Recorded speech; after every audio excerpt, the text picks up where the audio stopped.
नमस्कार, मी पंजाब डक. आज आहे 25 जून 2026. राज्यामध्ये आज 25 तारखेपासून ते 10 जुलैपर्यंत दररोज वेगवेगळ्या भागात पाऊस पडणार आहे आणि सर्व शेतकऱ्याची पेरणी होणार आहे. म्हणून हे अंदाज सर्व शेतकऱ्यांना लक्षात यायचा. शेतकऱ्याला सांगू इच्छितो, दुष्काळ वगैरे काही पडणार नाही. फक्त पाऊस काय होणार आहे, दररोज वेगवेगळ्या भागात पडणार आहे, समान एकदाच पडणार नाही. म्हणून हा अंदाज लक्षात यायचा. आज देखील काय होणार आहे, परत कोकण पट्टीपासून ते मुंबईपर्यंत परत मान्सून सक्रिय होणार आहे आणि राज्यामध्ये आज दुपारनंतर चांगल्या अशा सरी सुरुवात होणार आहे. म्हणून हे अंदाज लक्षात यायचा. त्याच्यानंतर सातारा जिल्हा, सांगली जिल्हा, सोलापूर जिल्हा, कोल्हापूर जिल्हा, त्याच्यानंतर बीड जिल्हा, धाराशिव जिल्हा, या शेतकऱ्याचे फोन आले. नांदेड जिल्ह्याचा काही भाग, तर ते म्हणले आम्हाला पाऊस पडलेला नाही, काही भागात पडला आणि काही सोडला. तर त्यांच्यासाठी आनंदाची बातमी, आजपासून काय होणार, थोड्या सरी येत्या, पण 26 तारखेपासून म्हणजे उद्यापासून ते डायरेक्ट जवळपास 10 जुलैपर्यंत दररोज तुमच्या भागात देखील पाऊस पडणार आणि तुमच्या शेतकऱ्याची पेरणी होणार आहे. म्हणून हे अंदाज त्या शेतकऱ्यांना लक्षात यायचा. सांगायचं झालं तर आज देखील विदर्भामध्ये 6, 5, 11 जिल्ह्यामध्ये दररोज वेगवेगळ्या भागात विखुरलेल्या स्वरूपाचा पाऊस पडणार, पेरणी योग्य पडणार आहे. तुमच्या शेतकऱ्याची विदर्भातली देखील पेरणी होणार आहे. म्हणून हा अंदाज लक्षात यायचा. विदर्भात देखील काही भागात पडला आणि काही भाग सुटलेला आहे.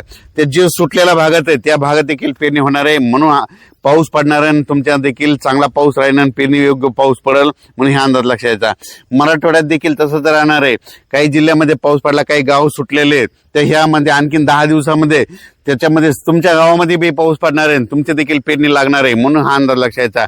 मराठवाड्यात देखील आज देखील दुपारनंतर काय होईल, सरी येतील आणि चांगला पेरणीयोग्य पाऊस पडेल. म्हणून ही मराठवाड्यातल्या सगळ्या जिल्ह्यातल्या म्हणजे लातूर जिल्हा, धाराशिव जिल्हा, बीड जिल्हा, परभणी जिल्हा, नांदेड जिल्हा, संभाजीनगर, जालना, ह्या जिल्ह्यातल्या शेतकऱ्यांनी अंदाज लक्षात यायचा आणि तुम्ही तुमचं पेरणीचं नियोजन करायचं.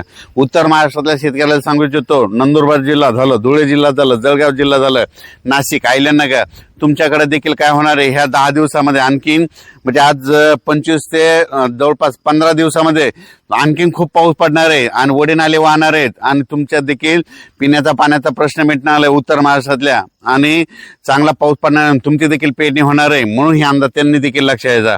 त्याच्यानंतर सांगायचं झालं तर पश्चिम महाराष्ट्र म्हणजे बारामती साईड झालं, राहुरी, त्याच्यानंतर घाटमाता परिसर, पुणे जिल्हा इकडं कडाष्टी, बीड, ह्या त्या भागामध्ये अद्याप काही ठिकाणी पाऊस पडला नाही. आज दुपारनंतर तिकडे देखील सरी सुरू होते आणि तुम्हाला देखील पाऊस पडेल. म्हणून हे अंदाज लक्षात येतं. सांगायचं झालं तर सगळ्या सारांशमध्ये सांगतो, जवळपास आता 25 तारखेपासून ते 10 जुलैपर्यंत दररोज एकदा सगळीकडे पाऊस पडणार नाही. दररोज आज ह्या भागात पडेल, उद्या त्या भागात पडेल, परवा त्या भागात पडेल, पुन्हा पहिल्या दिवशी त्या भागात येईल. असं करत सगळीकडे पाऊस पडणार आहे, सगळ्यांच्या पेरण्या होणार आहेत. म्हणून हा अंदाज लक्षात यायचा. सगळीकडे एकदा पाऊस पडणार नाही.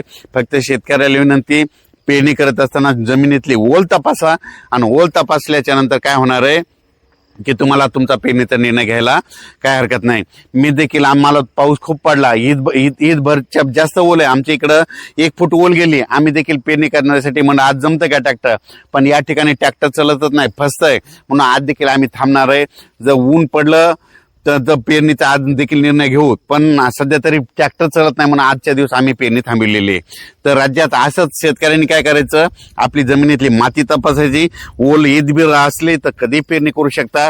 म्हणून हे देखील सर्व शेतकऱ्यांना लक्षात यायचं. बियाणं निवडत असताना आपल्या शेजाऱ्याला, आपल्या नातेवाईकाला, आपल्या पाहुण्याला ज्या व्हरायटीला उतरला तसे बियाणं निवडा. म्हणून हे देखील लक्षात घ्यायचं. आणि राज्यात मात्र दररोज वेगवेगळ्या भागात पाऊस पडणार आहे.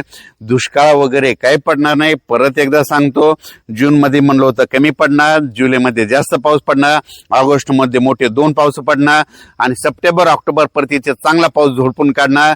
13 नोव्हेंबरला थंडी येणार. म्हणून हा अंदाज सर्व शेतकऱ्यांनी लक्षात द्यायचा. अचानक वातावरण बदल झाला, उद्या एक मेसेज दिला जाईल. धन्यवाद.